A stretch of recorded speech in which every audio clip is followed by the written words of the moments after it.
go down into the Eastern Lands. Notice that this passageway has been dug out. This is because the Eastern Lands were where the mines of Lordran sat.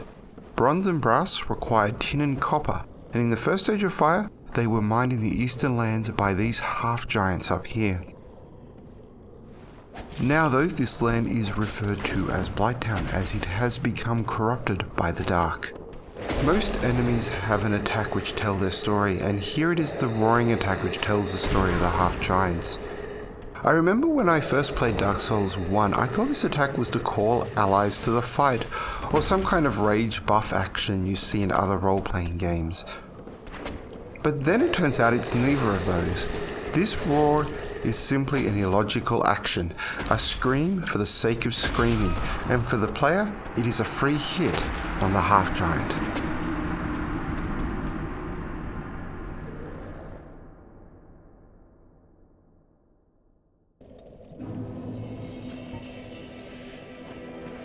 That was all planned, of course, because I need to show you something quickly in the graveyard.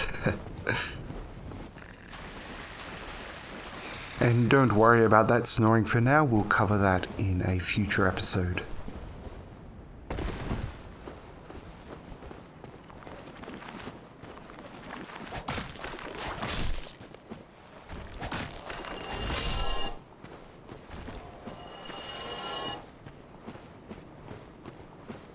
This was where we found the winged spear, a symbol of the firstborn of Gwyn.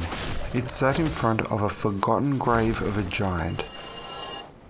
Also recall that the symbol on top is that of the eagle, the symbol of the first army of Gwyn, and it also looks similar to the design of the everlasting dragons, the enemies of the three lords in the first war. And across from this grave we see another with a variation of the 5-circle pattern. Notice the graves that stretch out behind this grave. All of this comes together to tell us something we discussed earlier. What is needed to feed the flame? We talked about Nito with his family harvesting the remains of the dead to extract humanity, which was fed into the first flame to keep it lit. During the Age of Ancients, there was a wealth of humanity as the war with the dragons gave the lords all the humanity they needed to feed the first flame. And as we saw, the dragons were defeated, but the first flame still needed to be sated, so the lords needed something else for the small humanoids to die for. This is where the firstborn of Gwyn, the god of war, starts to become important, along with the daughters of chaos. To feed the flame, the soldiers of Lordran needed to fight for something, and that became the attention of the Daughters of Chaos, and this competition was overseen by the firstborn of Gwyn. And this is something I believe is being shown in the target shield, the 4 lands of Lordran swirling and cycling together to keep the first flame lit. The variation of the 5-circle pattern here in the elevator and in the graveyard that we just saw really show the intertwined nature of this dance. Recalling the wrong shield of the skeletons that we discussed in the Catacombs episode, that shield shows the devotion of the dead to the flame. Red and white of that shield are the colours of the first flame, which I personally call the Divine Flame. The red and white shield gets replaced by the symbol of Velka, as when the dead are returned to life using her necromantic powers, they put away their devotion to the flame, which they had died for, and instead embraced Velka as their new goddess, one separate from the cycle of the flame. And that new undead cult of Velka's was another reason Gwyn had to break up Nito's home. And Velka's cult was helpful to Gwyn. He had always been frustrated with Nito and the dark that he represented. And now Nito had made Velka the goddess of sin, and left her unchecked in the catacombs, where she had created the first undead, something heretical to the balance of the flame. For Gwyn, it was the perfect excuse to change the power dynamic of Lordran and allow him to take control. So after that completely planned interlude, let's return to these half-giants, represented as smaller goats in the mural of Ulasil in the Undead Church. An illogical scream that opens a person up to attack. This is not the actions of a rational warrior, but a child crying out for their mother or father. And who answers that cry? No one. The kindly mothers and the valiant fathers are elsewhere, leaving this child orphaned, alone, and to endure the end of the world. Notice the club they swing around, like a child playing with a stick. Their movements are not elegant or precise, they swing the branch around wildly, like a child trying to defend themselves. We once again see the symbols of children in Lordran. The basilisks in the depths were the children of Astora, and here we see the abandoned children of the giants. And when these half-giants die, they drop the dung pile. Their nappies are soiled, and they drop the feces from within. And this is the start of the dark, and by extension humanity, being equated with feces. In the depths, the dark was associated with poison and then sickness, and now in Blighttown, pure waste. And this is a common theme in Dark Souls, and continues till the end of Dark Souls 3, where a place called the Ring City looks like an unwashed toilet bowl. And this metaphor of humanity being a waste byproduct is important to the lore of Dark Souls. This area would be how someone like Gwyn sees the dark. It is a very different dark from the cold, peaceful serenity that we saw in Nito's catacombs. So what happened to Blighttown? How did it become so overrun with waste? That can be best seen with the Purging Stone. Humans are helpless against curses and can only redirect their influence. The stone does not dispel curses but receives them as a surrogate. Blighttown was created when Astora was destroyed by the Evil Eye, after Velka ate the people of a city until a caduceus sprung from her back. Then Sir Artorias, the Knight of Gwyn, came to Astora to cut the beast in two, creating the primordial serpents Framp and Carp. And finally, Priscilla used her blue tears to cleanse Astora, but only after the city of her daughter had already become full of corruption, and that corruption flowed out of Astora and into the basin of Blighttown, poisoning the forest that once grew here. And also the two primordial serpents went tumbling from their home and into the world, orphaned and abandoned by their now crazed mother. And Blighttown was not just forests and mines, it was also where the army of the East settled after the war with the dragons. This was the clan of Menace. The Eastern Land was the home of the Lions, the race of constructs. There were a few humans, but the humans seemed to be more present in the Western Land of the Darkroot Basin. In the first stage of Fire, Menace lost his influence on the constructs he created. He became the link between gods and men in the old church in the woods, a place between the East and the West. And so, when Astora was created, Velka inherited the army of the East, usurping Menace in his role as their clan leader. This is why the gargoyle has feathers of the eagle, and also why we see so many souls of the nameless soldiers all throughout the depths, but most importantly next to the large rat with the labrous axe in its eye. This is why there are half-giants here. Velka, in her beautiful form, had many children with the men of the Eastern Land. Recall, Velka is a half-giant as the daughter of Havel the Rock. She is small because she was born dead. And now we have another transcendent character, and thankfully these pygmies are transcendent, as they are a real pain to deal with. And they are a pain because they're using the fukia or blowgun to spit pure feces at us. And the feces they spit does not do poison damage. Like the rats we saw in the depths, it does toxic damage, a more intense version of poison. As the curse moves from one being to another, it becomes more intense, and these pygmies are so consumed by this curse, the toxins of Astora, they spit the filth like saliva. And these pygmies also drop a purple moss clump, coloured purple and black, the colours of Velka. A bushel of flowers is also a gift, and that is what is being represented here. Velka's gift to the survivors in Blighttown, the dark that consumed her in Astora, inflicted on these innocent pygmies. And as a kind of sick joke, this moss clump is currently useless against the toxic curse that has consumed the pygmies. So they carry around this useless item, hoping one day it will bloom so that they can be freed from their tortured existence. And this theme of toxicity can be seen in the dung pile here. When we use the dung pile, it builds up the toxins within ourselves as well as within the enemy. These dung piles came from the half-giants, symbols of the children of Velka, and these pygmies are also the symbols of those left behind after Astora. And specifically, these two are the symbols of Framp and Calf, the two primordial serpents, but we will discuss that later when we meet these two characters. And just for now, notice these pygmies are dressed in bark clothing, like an effigy. And of course, They attack like children playing with spitballs. Returning to the idea we were discussing in the graveyard, the idea of the perpetual war in Lordran. Notice these dogs down here breathing fire. They are small versions of the dogs we saw in the basement, alongside the 8 wily thieves. And the descent from the basement to Blighttown is a passage through time. We know about the depths, so let's talk about the wily thieves. This is the era of the perpetual war, and we see that in the bonfire of human corpses next to the stairs in the basement, a flame fed on the corpses of the fallen. This is why the dogs and thieves do bleeding damage. They are attempting to extract the blood of the humans so that they can pillage the valuable humanity within. And this war was a trick. There was no need to fight, but this was all anyone in Lordran knew at the time. In the Age of Ancients, the war with the dragons was enough to keep the first flame lit, and when the dragons were defeated, Velka was not born, and so the Lords and the Daughters of Chaos came up with the idea of the perpetual war.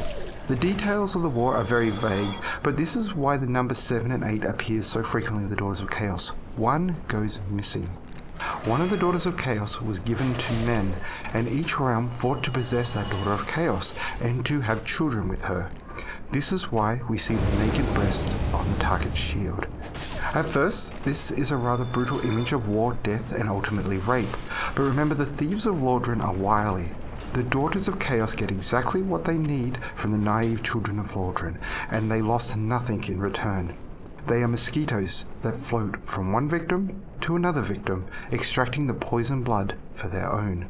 And this is what leads to the era of Astora, as the Daughters of Chaos, the thieves of Lordran, cannot bear the guilt of their sins anymore. The sins of coveting the humanity that was not theirs. It was not the first sin, but it was the one that mattered the most to the Daughters of Chaos. And when Gwyn presented his new world order, the daughters embraced that peace of the sheep and the cattle over the carnage of the war. It was also more efficient. Why kill 1,000 warriors for a speck of humanity when one noble knight can gather all the humanity for you and bring it to your church in pilgrimage?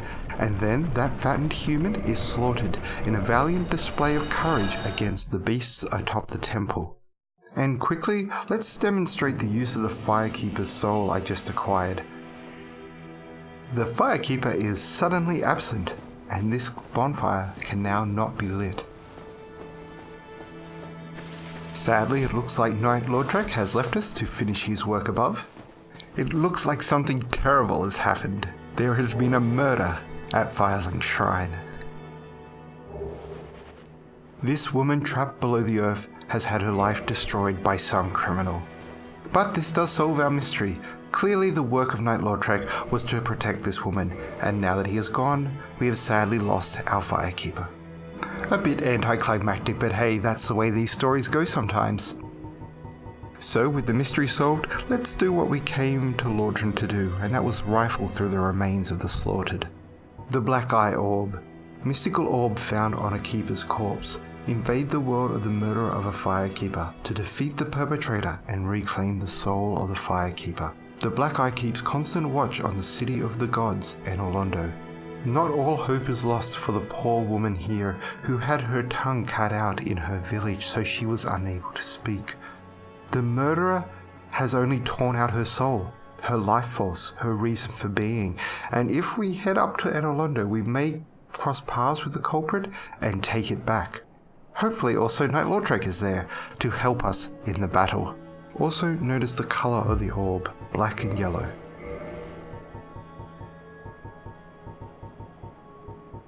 The Dingy Hood, worn by the Firekeeper at Firelink Shrine.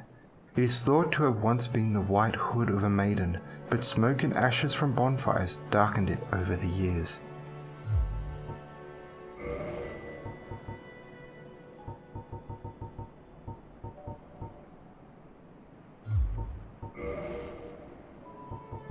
The blood-stained skirt, worn by the Firekeeper at Firelink Shrine.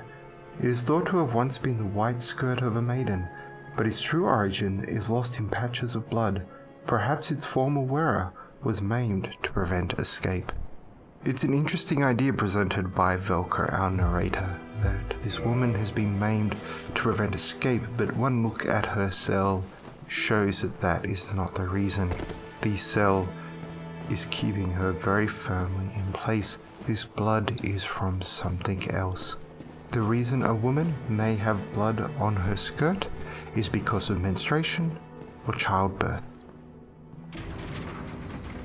As we head down into New Londo, let's finally put together Gwyn's master plan, as we now have all the pieces. Gwyn seeks ultimate power in Lordran and to constrain or do away with the dark, but he's prevented from achieving this goal early on by the creation of Priscilla. Seath the Scalers, fearing Havel the Rock could not protect Priscilla from Gwyn, marries her to Nito in the catacombs, which is exactly what Gwyn needed to happen, because without Havel the Rock's protection, Priscilla was obtainable. It was just a matter of time. In the catacombs, Velka learns the secrets of past civilizations and creates the undead cult. Priscilla gains part of Nito's Lord Soul, causing her to ascend to the level of a god. Gwyn then approaches the Daughters of Chaos, who are racked with guilt over the wars of men needed to feed their flame. Gwyn convinces the daughters to leave their mother, the Witch of Izalith, and join him in a better way. The Witch of Izalith is then exiled to the Far East and founds Izalith. She goes peacefully because that is her nature. Her children will either fly or fall on their own. She will not coddle them, and they will return to her when Gwyn finally betrays them. Gwyn then convinces Priscilla she should be Queen of Lordran and gives Velka her city of Astora, her mother and father charged with making sure she behaves herself. And Astora becomes the new catacombs, the place where humanity can be gathered without war, isolating Nito, the Grave Lord. And then a new age of peace flourishes throughout Lordran, and for the first time ever, there is no war. Gwyn has succeeded in creating his perfect age of light. This was a time where the dark of humanity is restrained and corralled through the systems of the Astora pilgrimage. The only ones who needed to die were the knights who became too powerful. Velka was also given Menace, not just because she desired him as a husband, but as a way to keep Menace in check. Menace is the most human of any human, and he has a deep affinity with the dark, and that is what makes him such a great creator. Gwyn had his balance, and an uppity blacksmith who had no weapons to forge, or an engineer with no cities to build, or a clan leader of the East with no wars to wage could be a dangerous enemy. So Menace was neutered and made the Dragon King. The dragon is everything a human is not, and so to call the archetypal human the Dragon King is one of the most horrific insults you could give to someone like Menace. This was part of his humiliation and his betrayal. That was quite the lore dump, but hopefully by the end of it all, it's clear Gwyn has made a lot of enemies. We've already covered Menace and Nito, and now we have the Witch of Izalith as well, who had her children stolen away by Gwyn. And I do believe that that theft killed the Witch of Izalith, symbolically speaking, of course. Gwyn had become a repressive figure who wanted full control over the realm, just like the everlasting dragons and their knight.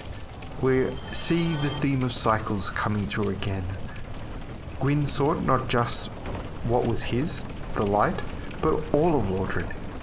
We are seeing again the theme of greed and avarice.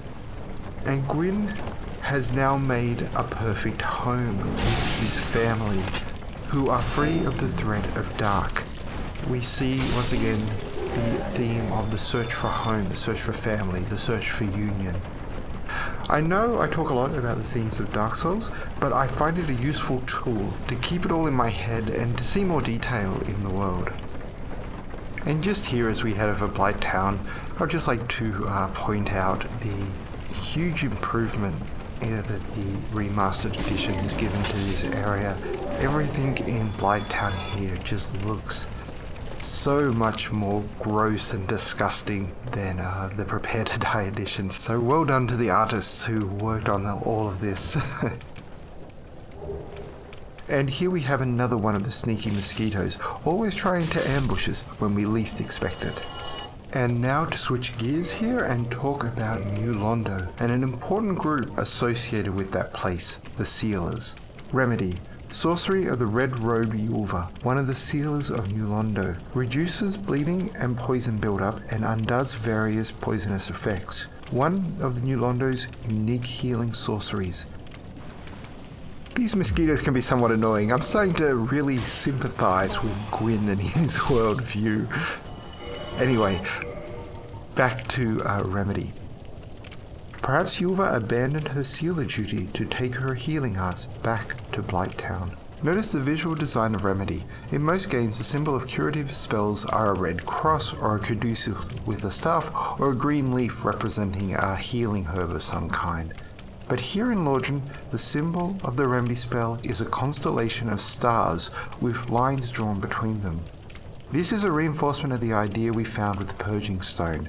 The ill effects we are dismissing from our bodies are being moved from us to another surrogate, somewhere else in the Dark Souls multiverse. Now just notice this wall here. In the filth of Blighttown, this particular wall is pristine by comparison. The search for a surrogate is an important aspect of the Dark Souls lore that we've seen many times now. It is the search for someone to be the bearer of a curse. The Purging Stone, the Pygmies of Blighttown, and the Martyr murdered above are all examples of these surrogates. Notice the visual design of the helm here. Once again, we see the guilty hiding their face. Mask of the Sealer. Mask of the sorcerers who flooded New Londo to seal away the dark race and the four kings who descended into dark. It symbolizes their resolve to keep the seal shut forever and their atonement for all who were sacrificed. But two of the three forsook New Londo upon tiring of their duty. This is a very important item description because it contains a core philosophy to the lore of the world. Three sorcerers used the power of Priscilla to flood New Londo. Just as Nito gives out his power to those who will serve faithfully, Priscilla does the same here. Priscilla could not bear to flood New Londo herself. This is something we see many times, Priscilla's reluctance to use her powers as her duty commands, and so she gave up some of her power to the Sealers, who served her as Queen of Lordran, and then Priscilla retreated from the world. And these three sorcerers destroyed New Londo with some kind of blue tear miracle, drowning those within, destroying the families, killing thousands of people, and losing the knowledge and civilization of the place.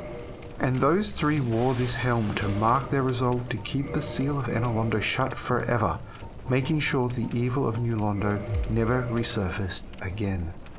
But forever is a long time, and watching a ruined city is kind of a dull job. The power of godly destruction in that act, followed by the sense of victory at saving the world, and then the flood of terrible guilt that would have washed over them as they contemplated the lives that they had taken. It would have all been a very exciting rush and a perverse joy that would have lasted for decades. But then Yulva would start to think of the people she left in Blighttown who needed her help, who needed her unique healing power. What good is a life force without that sense of achievement that comes from helping the helpless? Yulva could save the world again. And so the cycle of the soul and humanity took two of the three sealers away from their duty. Those drowned without care or without mercy were forgotten, their corpses left to rot and float alone. Why is Lordran in such a mess? It is because the world keeps forgetting the lessons of the past. Well, that was quite depressing, so let's lighten the mood with some wild speculation and discussion of Dark Souls 3. I wanted to bring up the 5 circles of the target shield and the engraving on the tombstone again and add a little bit more detail. We discussed the idea of 4s in the Undead Church, but there is something interesting about the 4s. Where there is a 4, there is a 5th. 4 lands of Lordran, but then in the center Londo or Firelink Shrine, the core of the realm. There are 4 souls that branch out of the first flame. They are different, yet connected. You can run through the list before and see the pattern. The 5th is the center that the others spiral and circle around, but the 5th is different, one that seems at first like an outlier, but then is actually the core. This is interesting in the case of the 4 lords. 4 lords with a strange 5th, Sif the Scaleless. At first, Sif just seems to be there in the beginning, an outlier. But then it is Sif seen standing atop the mountain of corpses at the end of the world. Sif is not an outlier, but the core. Remember in the Undead Church, Sif is the one who opens the door for Gwyn. The four lords cycle around Sif. We then have the four knights of Gwyn, who we will meet later, but there is also an outlier with them, Smo the Executioner. He's a character that Gwyn refused to make a knight, for reasons we will get into later. He seems to be a character worth dismissing, but instead, he may not be an outlier. He may be the core, which the other knights cycle around. The four kings cycle around the outlier Priscilla, who is still Queen of Lordran in the Age of New Londo. And I speculate the pattern is alive and well in Dark Souls 3. In that world's Firelink Shrine, there are 5 thrones for 5 lords. But who is the outlier? The Prince of Lothric has a large chair at the center, but this is a trick the designers of Dark Souls love to play. They create some kind of fascination to draw your eye, while the important detail is just to your left. I really don't know myself. I've not done a deep read of Dark Souls 3 yet, and until then, that is all just some wild speculation on my behalf. And now returning to the present, we have Man-Eater Mildred. She wears the sack of the butchers in the depths, and thanks to the title she is given, we can see a reinforcement and confirmation of the ideas of cannibalism we have already discussed. She wields the butcher's knife, which talks about the fact that the cooks of the depths used their tool to subdue and prepare their live catches. This goes to the idea of the pilgrimage to the Undead Church. The task of the cooks, the beautiful women of Astora, was to subdue the noble knights and prepare them for the grand feast above. And Mildred gives us 3 humanity, a reinforcement of the idea we have discussed about Velka, the goddess of sin, eating the people of Astora to extract their dark for herself. And this also comes to the idea that the people of Astora, and Lordran in general, start to do this themselves, just as we saw in the mess hall in the Undead Parish. And now the dragon scale. This dragon scale is here to mark the path of the dragon. The gaping dragon moved through this area before ascending this sewer pipe to the ruins of Astora, in search of the unspoiled and prepared meat within. And this dragon scale is dropped as a symbol of the gaping dragon rejecting their place in the world as the Drake. This may seem a bit surprising, but yes, even the dragons have internal struggles that they are dealing with, and we will discuss all of that later.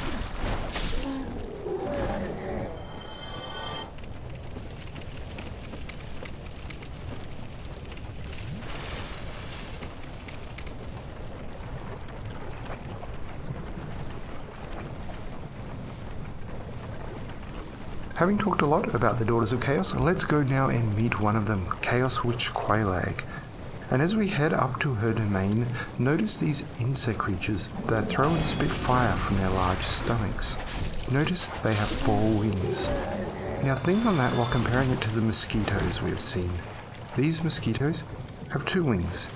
The mosquitoes are light and maneuverable, while the insect creatures are large and heavy and move on the ground. What we are seeing is a passage through time. We've talked a lot about the symbols of the children of the Eastern Land. Now let's talk about the mothers and the fathers. These monsters here are the kindly mothers. The mosquitoes representing a young woman searching to extract the materials required from a man, and these ground insects representing the next step in that story, a woman bearing a child, and that is why she's heavy and moves on the ground. And also why there are 4 wings, 2 beings in one, just like the twin humanities we acquired from the Gaping Dragon and the Gargoyle above the Undead Church. And here we have the fathers, the egg bearers.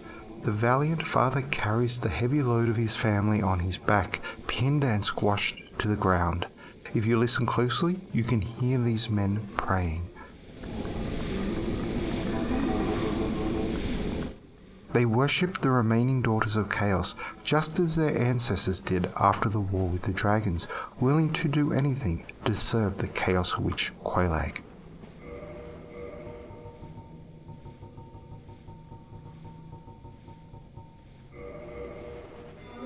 And now Man-Eater Mildred will help us with the Chaos Witch. Man-Eater Mildred was thrown out of Astoria into this pit long before the Chaos Witch decided to move in, and so she is willing to help us with this battle. Also, Man-Eater Mildred is from Astoria and was marked with the dark sign, making her undead.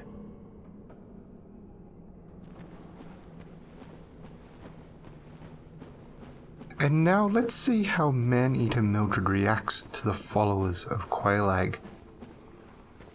Notice the maggots that burst out of the Valiant Fathers, symbols of the family they carry.